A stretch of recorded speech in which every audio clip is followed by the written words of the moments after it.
Hello and welcome to another edition of Capacity Coffee Break Training, episode number 15.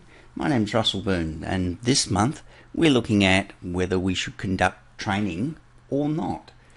So when we're thinking about running training for our tenancy, our company, our building, we need to perhaps look at the benefits that it brings. And I know I have people approach me and say, what's the value, Russell, of continually doing this training? So to help us have a bit of a look at how we approach this or the value in this, I've designed a simple decision matrix. So back of the envelope calculation, as you might imagine.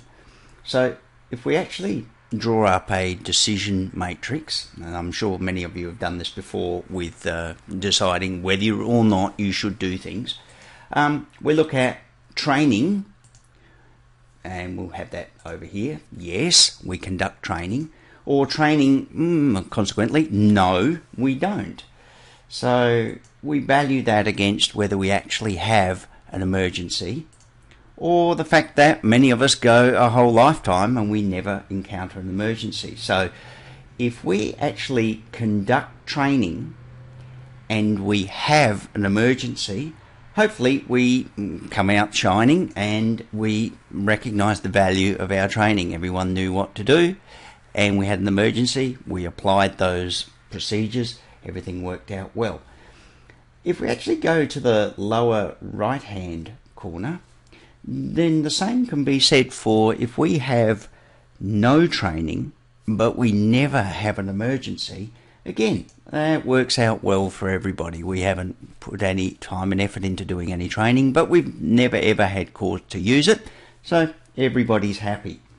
But if we perhaps now look at the other two quadrants as to what would happen if we now have the reverse situation of either of these two. So we look at conducting training and we never have an emergency, then yeah, all right, we've had periods of inconvenience to our staff where they've attended training and they've never ever had the need to use it. And that leads to a little bit of lost production time to partake of the training. And people start to think, well, what's the point? I don't know about being a warden, perhaps I'll drop out. So we encounter a little bit of an issue with retaining qualified or trained staff, and yeah, training becomes apparently pointless. So there's no ifs or buts about that. Looking at our last quadrant, well, we don't conduct any training, but we do have an emergency. So what are some of the worst case scenarios that we can think of here? Well, worst case scenario, we end up with people getting killed or injured because we had an emergency. No one knew what to do. It worked out badly. Maybe not quite so badly. We have people not knowing what to do and we have panic and confusion in the face of an emergency. And then the throw on from that, of course, is there's some sort of investigation into our actions, or if it went very badly, we may end up partaking of an inquest.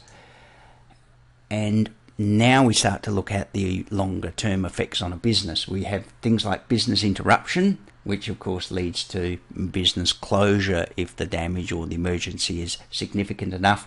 And then the throwback from that is things like staff layoffs. So I look at this as a lottery ticket.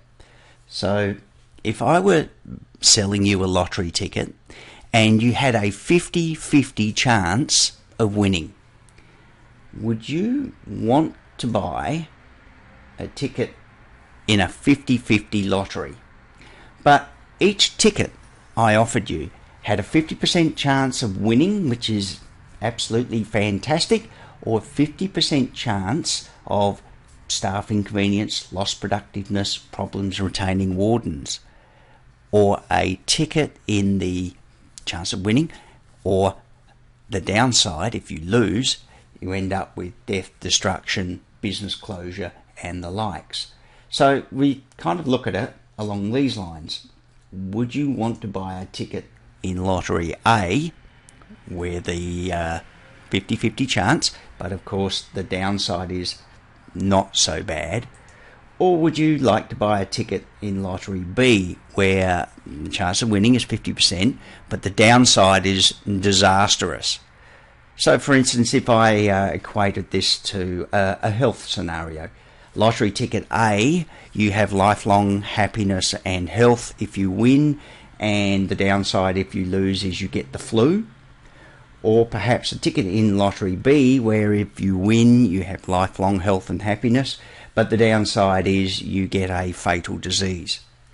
Yeah, I don't know about you, but I'm pretty confident which ticket I would buy a lottery in. And if you haven't worked it out already, that was ticket A. So you weigh up the benefits of continuing to partake of training, or even providing training to your staff, colleagues, or organisation, and hopefully that's food for thought. Well, that's been a quickie this month. My name's Russell Boone. You've been listening to Capacity Coffee Break Training.